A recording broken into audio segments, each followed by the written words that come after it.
A word about Jay Worenklein. He's been, we talked about this last night, he's been with CED both as an employee and now as a trustee since 1970. And so he is truly one of our heroes, and he's always there to help us when we need a speaker or need some guidance and support. So thank you, Jay.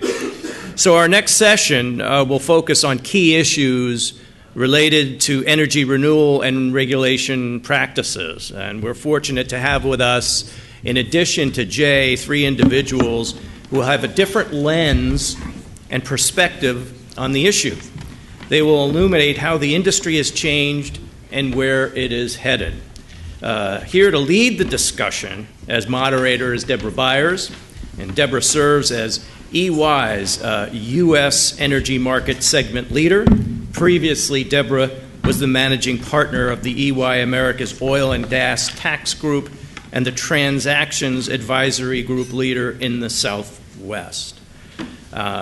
Joining her today is our panel of discussants. Jay Worenklein, of course, who's the chairman and CEO of the U.S. Grid Company, who's been participating with us. Michael Chesser, the former chairman and CEO of Great Plains Energy, and Joe Draper, chairman of ICE Energy. Please join me in welcoming our experts.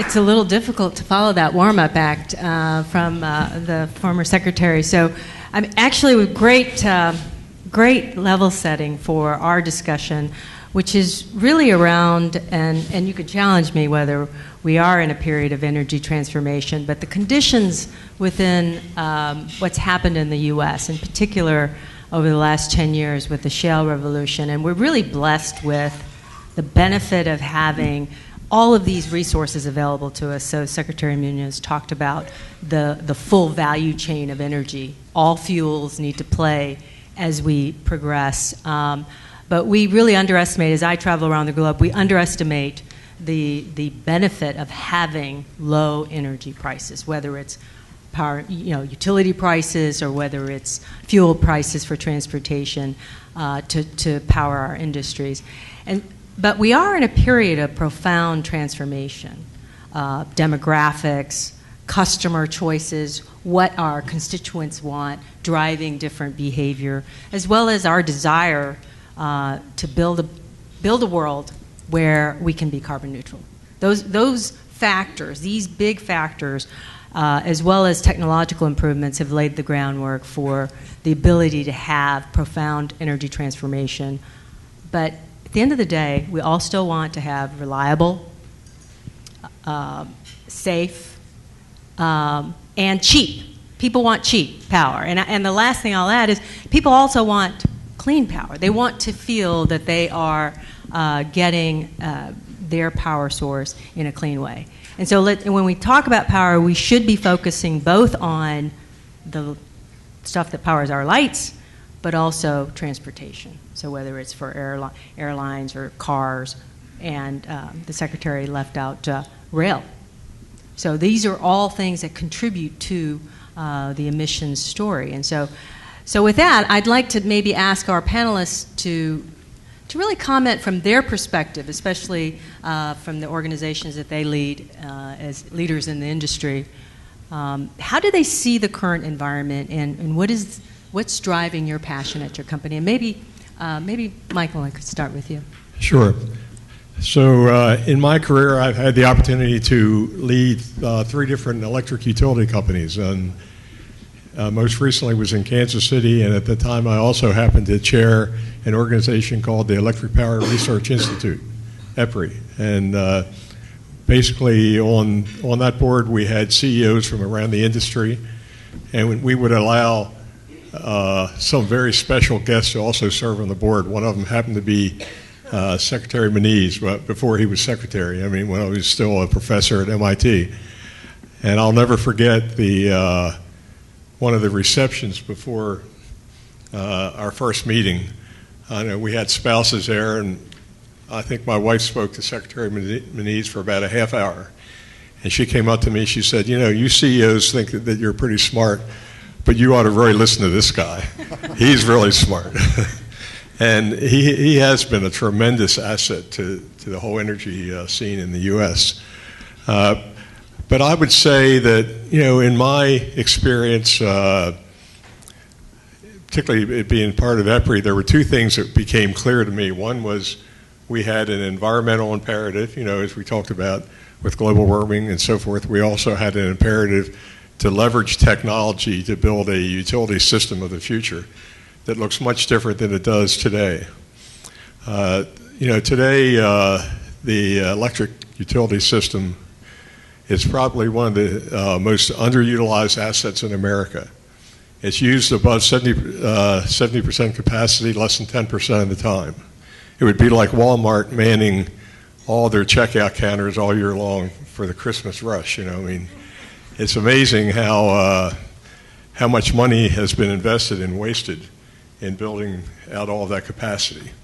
But the solution really is going to be to evolve from more of a central generation-based supply to more of what I would call a distributed generation, an integrated grid with sources of energy out in the grid as well as storage and so forth. Things like ice storage, fuel cells, solar, wind, all that. Electric vehicles that are plugged into the home but also can feed power back in the home when they're not being used. That ultimately is going to be, that kind of integrated network I think will be our future. And Jay, I'm sure you are very much focused on that. It also will be a lot more secure as we evolve to that. So Mike, that sounds like a great, and I love the integrated system story. We'll talk more about the distributed grid versus the centralized. ICE Energy is a thermal energy storage system, and it's a means of storing, essentially turning water into ice and using it as a replacement for your air conditioner at peak periods of the day when energy prices are quite high.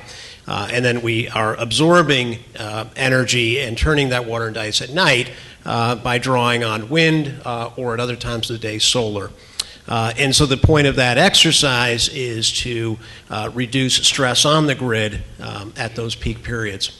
I think one of the most interesting things that I've sort of come in contact as I've run the company over the last 6 or 7 years is, and my background being more in the financial area, is the mismatch between the hourly volatility of electricity, which can move from a penny to a dollar, and the fixed price of electricity that most consumers pay on a 6-month or 1-year basis. And that difference is the biggest spread I've ever seen. And for example, if I like to buy strawberries every day, I'm going to get a different price for those strawberries every single day.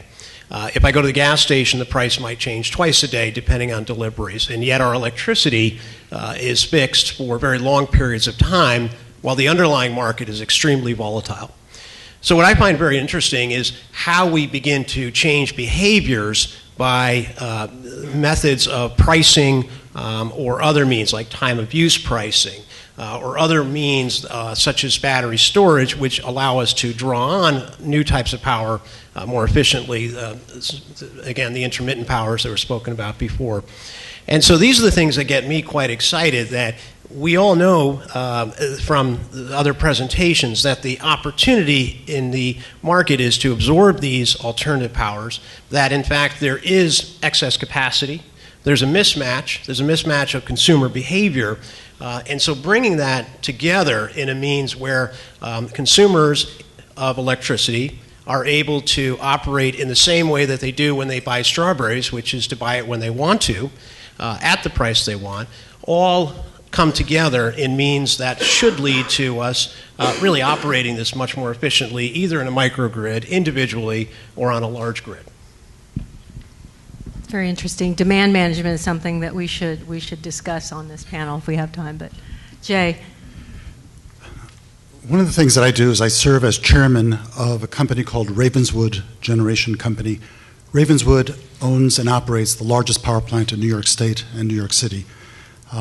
And in the connection with that, I have been extremely focused on the actions that we can take, though our plant is a gas-fired power plant. What can we do with respect to the reduction of carbon And so one of the things that we're involved with, and we've taken a major role with the state, the city, Con Edison, et cetera, is the transformation of all automobiles registered to owners in New York City to electric vehicles by a date to be established, but a date certain. And the notion that we have is that if you think about the economics of electric vehicles, the very rapid decline in the cost of electric vehicles, the rapid decline in the cost of batteries, the fact that there's no maintenance costs, basically, for an electric vehicle, it will be inevitable that at some point in the future, let's call it 2027, just to take a number, let's call it 9 years from now, that it will be sufficiently lower in cost than an internal combustion engine car that we will, in fact, not be jeopardizing the welfare of our poorest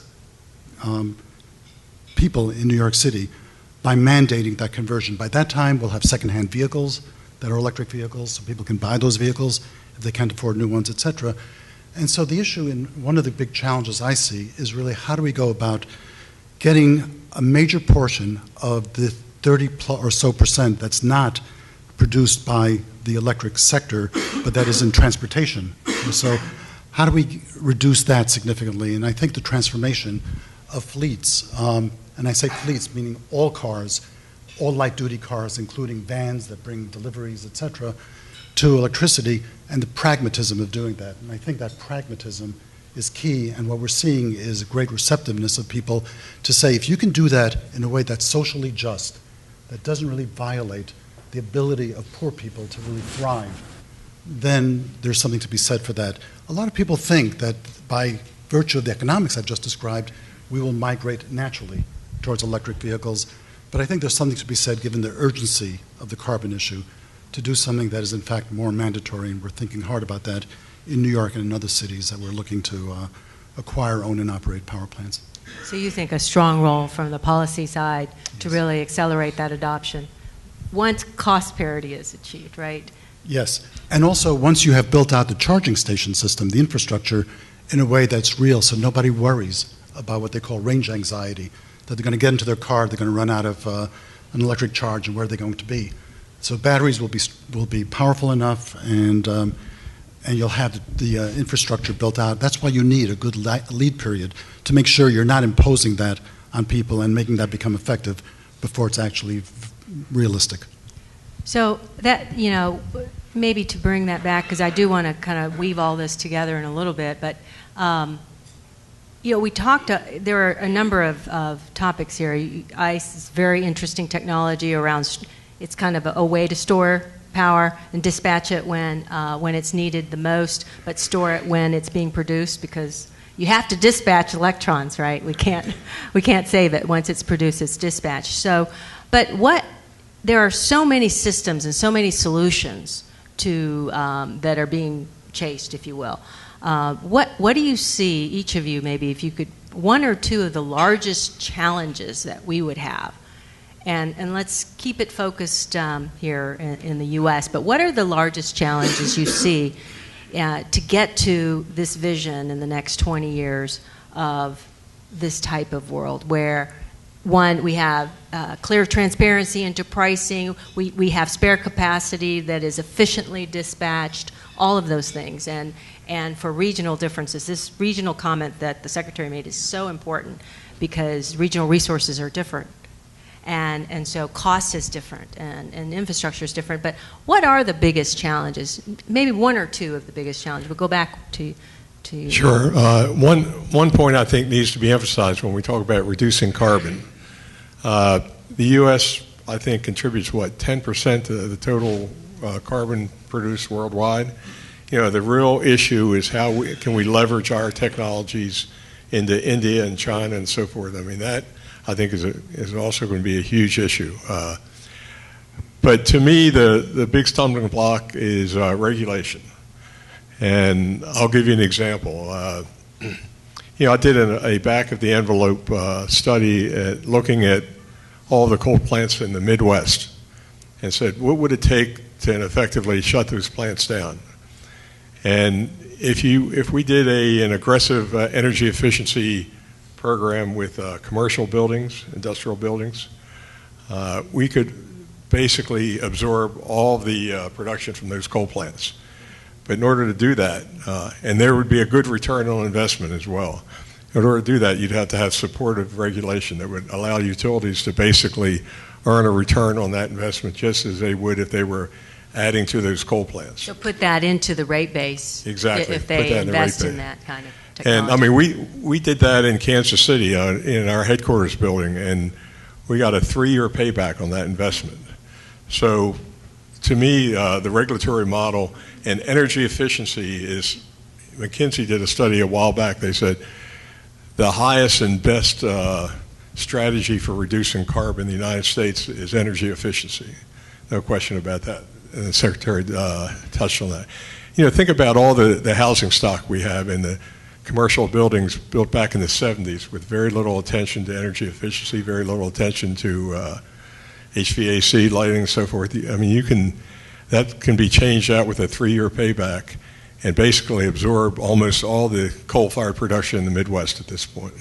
So that's a retrofit. That's not going forward. You can actually retrofit. Well, I call it a negawatt. You're building negative watts, and you should be able to earn a return on that just as if you were building a megawatt.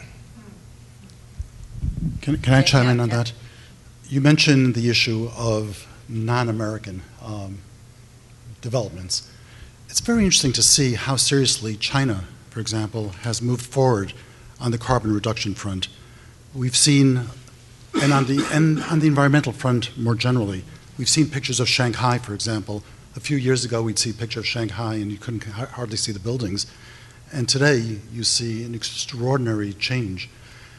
In Shenzhen, I just saw a photograph of a major bus storage yard with 5,000 new electric vehicle buses, electric buses that were. So I think much of the world recognizes that they really have to play a major part in the carbon reduction that is going to devastate them before it devastates us, actually. And so there is a willingness to do it. I think we have to be very smart in how does the U.S. encourage that.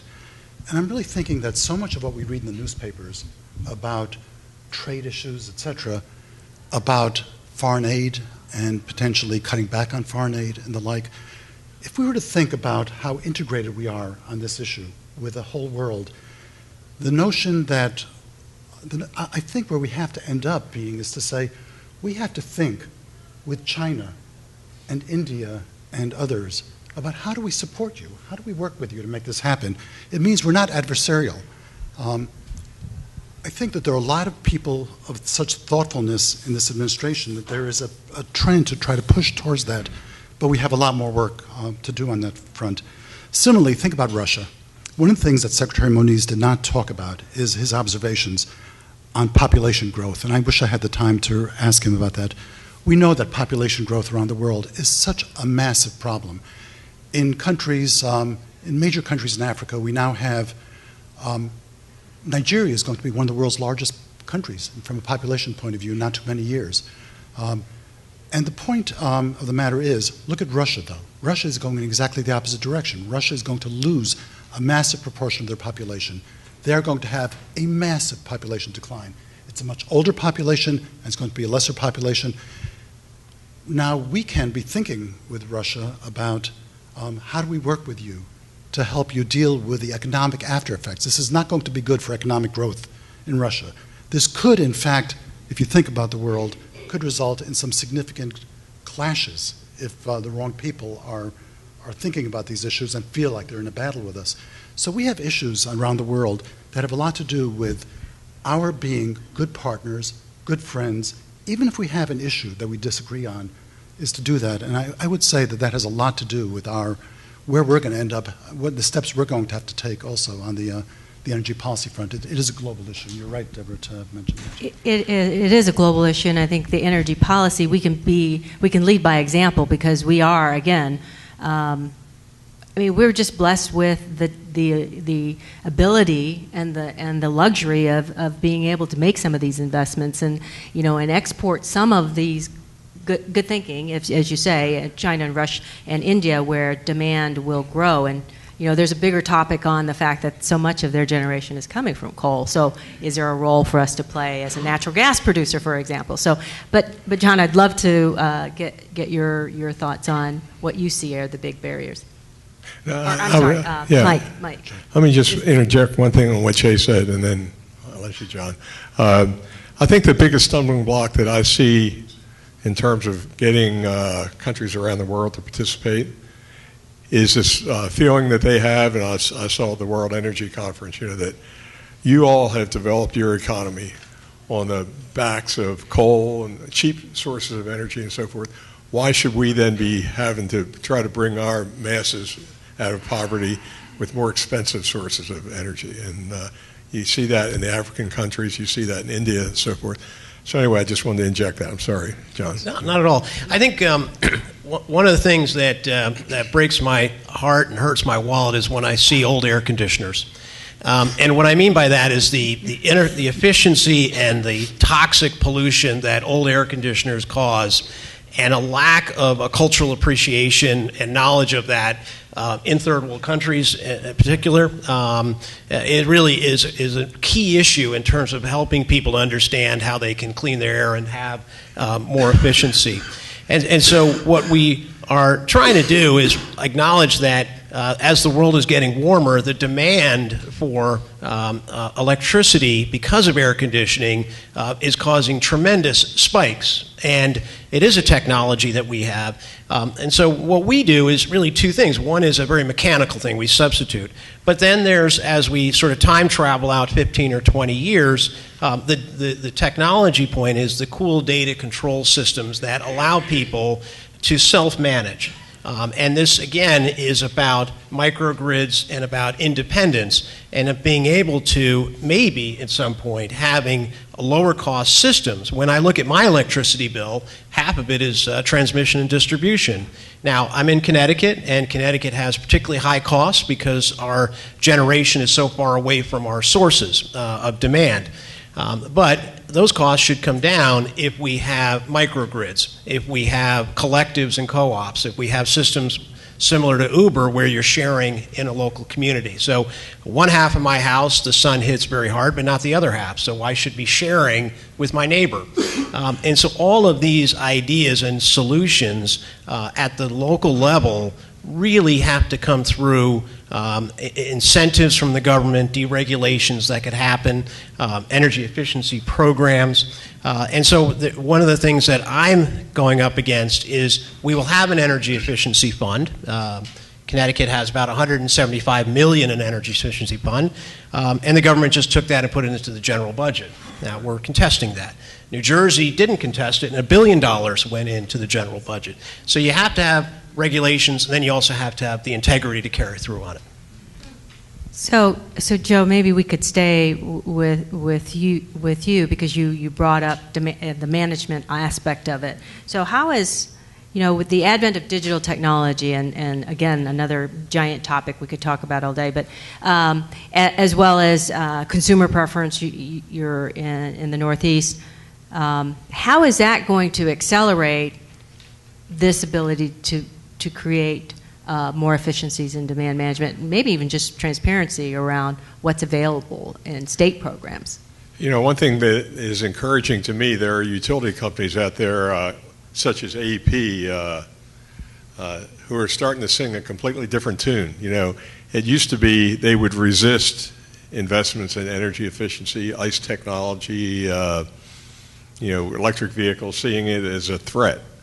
But I read recently where Nick Akins was saying, our role really is to find the technologies that will work and make those investments and help bring them to scale. Because scale is the whole ballgame. If it's a technology like ICE technology that works, the bigger the production plant you have, the more effective that's going to be. So I think utilities are starting to realize they should be focused on the customer value proposition, not so much just protecting their own turf from outside invaders. Their asset base and their rate base. I think there's some real positive movement in that area. I mean, Joe, do you think all of this home management systems will help companies like yourself so that they can have the ability to control their usage? I think it's going to be pushed on the consumer. So if you think about, since the dawn of man, we've been giving more and more power to the individual. So you used to go up to a counter, now you walk through a grocery store, now you order online. And each way, every step you take, you are more empowered, you're making those decisions. And so the volatility of energy is so great at one level, and the buffer that the utilities play in absorbing that and giving you a flat price on the other seems to be a system that inevitably will crack, because the only way that buffer works is if they're building in enough protection, which ultimately, through transparency, might look a little expensive. And so through all that, the consumers will, and that's why we're seeing time of use pricing. That's the first step. So the dam has broken. The consumer will be given those opportunities, and California will go to mandatory time of use pricing next year. So I think it's only a question of time that rolls across the country, and therefore, whether an individual consumer or they outsource to groups to manage it for them, but that's inevitably going to happen, and energy efficiency and technologies and means of shifting power to off-peak and how you do that all will have to be brought into the fore. Jay, any further comments before we? No, I think that I have nothing to add to that.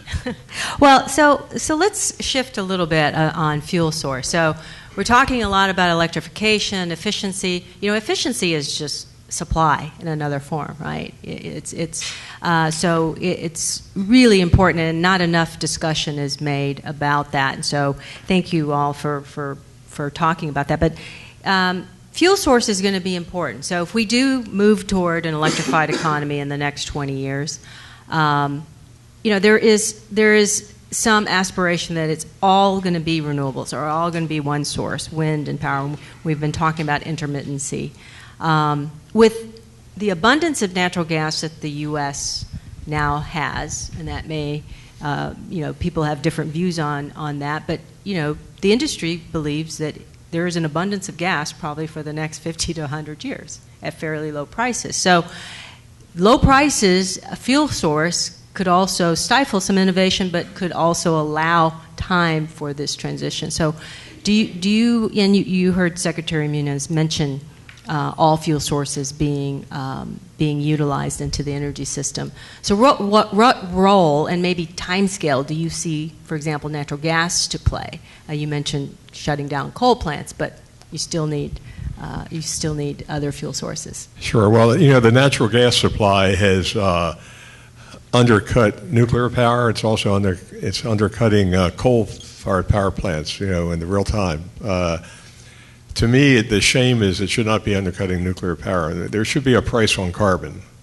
And the carbon that results from natural gas generation should at least bring nuclear power to parity, if not a favorable status. But, I think ultimately it's going to be all of the above. I mean, I talk about an integrated two-way network. So you think about modular nuclear reactors strategically spotted around the grid so that they can optimize the grid at some point. And you think about certain baseload plants, nuclear plants, maybe some gas-fired plants. Coal plants pretty much will not be here to speak of 30 years from now. And then you talk about storage options located. Pardon me one second. This is so embarrassing. I forgot to turn my cell phone off. At least you have a very nice ringtone there. It's not something, sort of really embarrassing or something. Right. So you talk about storage options. They could be located at substations. They could be located in customers' facilities. And I think it's going to be, the trick will be for utilities to develop the software that truly will optimize that system. And there are lots of people out there now that are working on that. Joe, any thoughts? I really can't comment on gas. Right. I would just say that everybody's talked about natural gas as being the bridge to the future, the bridge to renewables, etc. Listening to Secretary Moniz speak, it's very interesting to me to think about what it is a bridge to. It's clearly not what many of us might have thought, a bridge to an all-renewable power sector, because the battery issue is compelling. The batteries will not at an economic cost, be able to store power for the entire system for a period of 3 weeks while we work through the aftermath of Hurricane Sandy, for example. And we don't have sun, and the wind might be blowing too much to really operate, so it's shut off, or not enough, etc. So the notion of gas as the bridge to renewables, I think we can now modify based upon what insight we got from Secretary Moniz, which is it's a bridge, and maybe it's a bridge towards a few things. Maybe it's a bridge towards renewables combined with some modular nuclear, the continuation of the existing nuclear power plants, which are so important, so reliable and so carbon-free. And so and also towards natural gas, because I can actually see that we're going to want to have natural gas power plants in place to provide what we, I think, might have mistakenly been thinking could be provided by batteries. I think batteries are great for periods of time. We're going to have the world's largest battery installation at the Ravenswood plant that I talked to you about. It'll be 300 to 400 megawatts of, in other words, 40% or so of a major nuclear power plant of battery storage. But what that's intended to do is to bring in the power when it's produced at night by wind or by the most efficient gas-fired power plants on the system, and then store it in, and then at the peak of the day, when you're using your least efficient power plants, because you have to have everything going full blast, your batteries will get it out. That's great. And that's great and could last for a few days, maybe, or a few hours. It's 4-hour batteries, basically, is the standard today, but maybe you put in some extra batteries so you can have a little bit more time. The point of the matter is batteries are not the answer. It would be, in my mind, a combination of gas-fired power plants staying in place. Even though they're fossil fuel producing, they're staying in place because on a net basis, you'll do your calculations that technology will do exactly what Secretary Moniz said, which is we will remove carbon in other ways. We will have a net zero carbon system, which I think is what most states are going to want to have at the end of the day, given the disasters that we see around the country, let alone around the world, whether California and et cetera, that come from, most people, from global warming effects. And so I believe that the notion of natural gas as a bridge, it's a very long bridge, I think. It's going to stay in place for a very long time, supplemented by the things that we're talking about. So the storage comment is pretty interesting because you're talking about storage at scale. And batteries have their own issues given the rare earth minerals and the supply chain there. But there's other forms of storage. There's micro storage, which you're talking about. And so are there alternative forms of storage that could be utilized to allow you to really transition, this is a hypothetical, 100% to an intermittent source. And so is that scalable? And are we thinking about it wrong? We're always thinking about it being bigger, but could it be smaller? Smaller micros? I guess what I would just sort of say from my perspective is that the amount of absorption that we could have on all types of batteries is into the gigawatts before we even have to discuss this. And so there's such a huge horizon before we hit any level of debate about whether it's useful beyond that. That we can hit. So I would just say that the scale of the market is so big and our starting point is so small at this point, but that we should be pursuing it where we can and then see what falls out. So, the issue of batteries is a very interesting one. Right now today, probably the primary technology is lithium-ion batteries. And I was on the board of a company that made that critical separator inside a lithium-ion battery that the smaller you could get or the thinner you could get it, the more density, energy density you got out of the battery. And we started off at about 15 microns and we were all the way down to 7 microns when we were purchased by some Japanese company. But at this point, you're not going to get any more energy density out of the lithium-ion technology. And you're probably going to have to go to the next generation technology, nickel, iron, or something like that.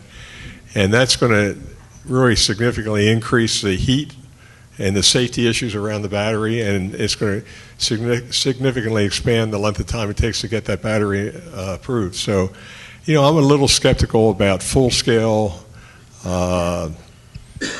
low-cost deployment of batteries for that reason. But I do think the one great potential source for storage is if we get to the point with electric vehicles where people can plug that into their home system and use the battery from the electric vehicle to feed back into their home. That gets to your point. Maybe it's not just a massive storage strategy. Maybe it's a distributed storage strategy. That along with ice storage or something. Ice storage, like that. yeah, no, it's.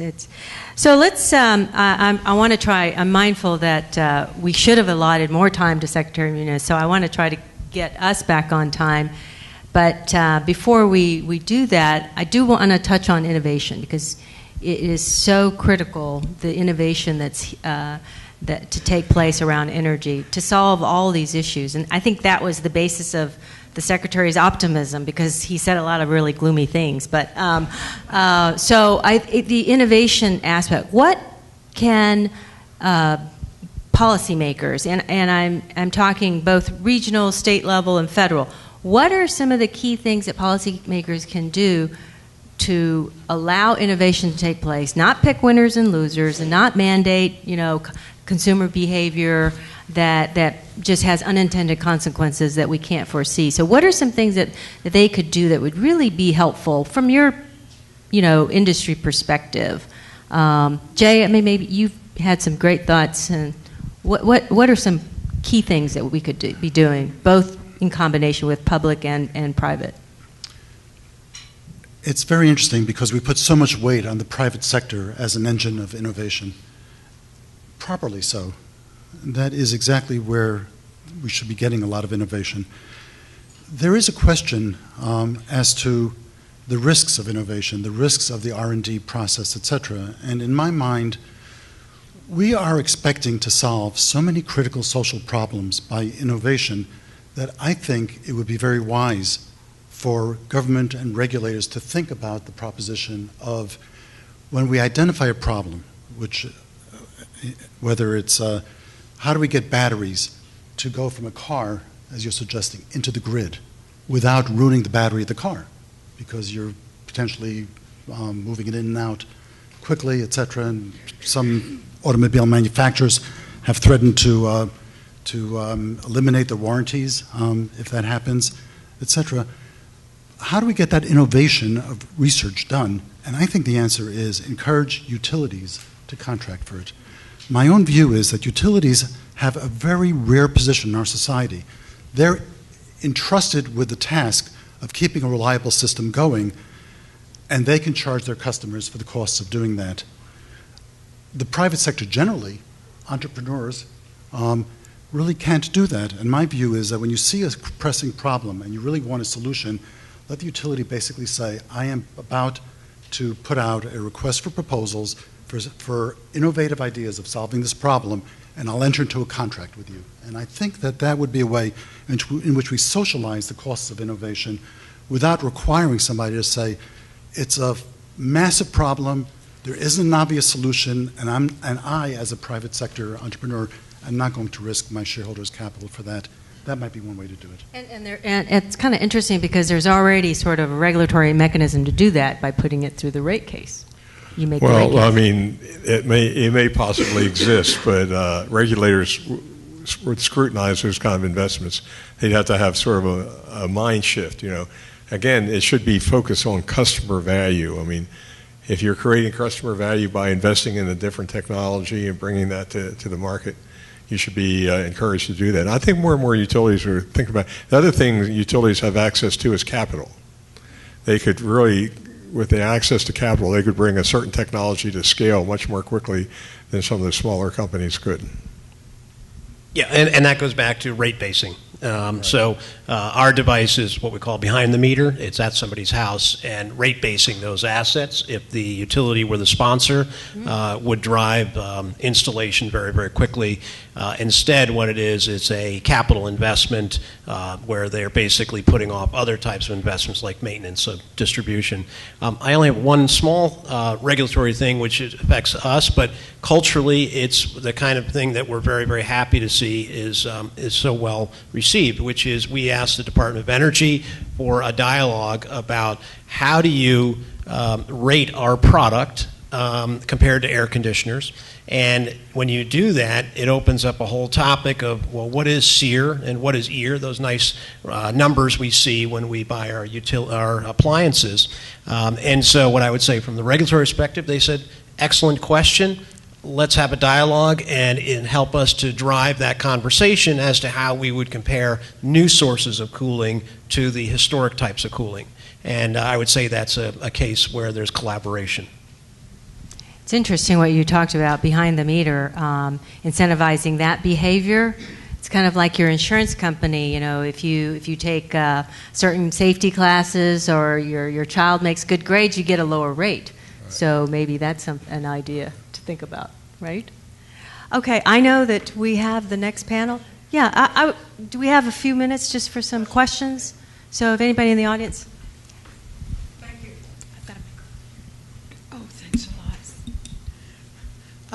Thanks for the last two discussions. It's been really terrific. Isn't it nice that we can talk about something that's not like on the headlines and then still are learning and exchanging really good ideas? My name is Paula Stern. I'm a CED trustee.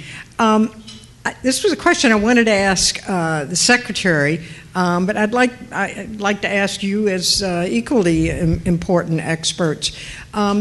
I haven't heard anything about the technology that I learned a bit about, and it's gasification, not incineration, gasification. Where there is technology, it's being deployed, and I'm wondering, from a distributive point of view, has great advantages because it's as I understand it, at this moment being deployed in kind of at small quantities, if you will, producing small quantities of energy. But it has a lot of advantages from a carbon point of view in contrast to incineration. So I'm just wondering if any of you have encountered the technology and have evaluated, and I know during the period after the financial crisis they've had a hard time finding development money, but I think it's beginning to happen now. I'll take that. Paula, that has been, in many people's minds, a wonderful way for us to utilize the nation's coal resources, which is to figure out a reasonable gasification technology.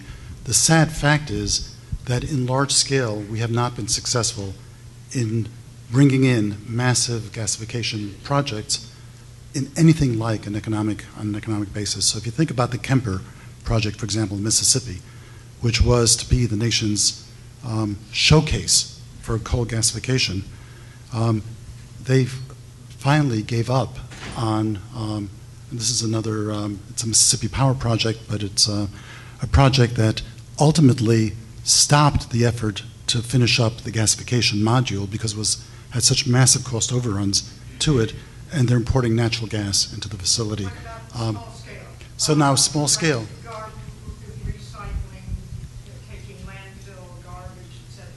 Oh, I see. Sure. So, for example, waste that produces gaseous, whether it's capturing waste emissions. Waste emissions. Yeah.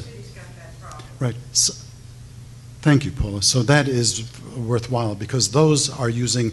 We're not taking coal and trying to gasify it. We're not taking a hard substance. We're taking an existing gas-producing substance and harnessing that gas and collating it. That's a very smart idea, and perhaps should be done in much greater scale. Agriculture too is a good application. There's a. We have one over here. Oh, okay.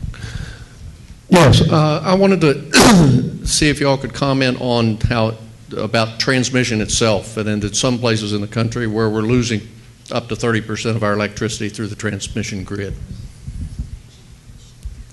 Sure. There is beginning to be an economic case for expanding transmission, particularly from areas like where wind is prevalent in the Midwest and Kansas, Missouri, Oklahoma. There are losses, as you say, but still, in terms of total cost compared to other forms of generation, transmission can make sense. Also in New England, they're talking about bringing transmission lines down from Canada, where they have no real generating sources within the New England area. That could make sense. Siting is an issue. Lots of people would like to see them run underground. 30% sounds like a pretty big loss number. I'm not sure they're quite that big, but in some areas of the country that makes sense. The biggest issue, there are companies that have sprouted up just for the purpose of building transmission lines. They are not having a lot of success in convincing landowners where they want to bring the transmission lines across the line. I think that's the more limiting factor than losses. So one last question. I know the lady in the back had a question. Oops. Okay. I'll make it a quick one. I'm a small business owner here in the area, and I wanted to mention carbon pricing as the key to all of the innovation that you've talked about, and why can't we in organizations like this support bipartisan, market-oriented, revenue-neutral kinds of carbon pricing programs? What can we do to make that happen?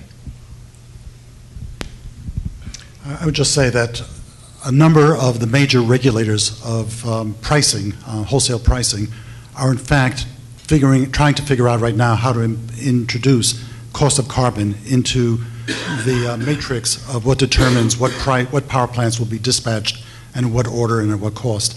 So I think there is an effort to do that.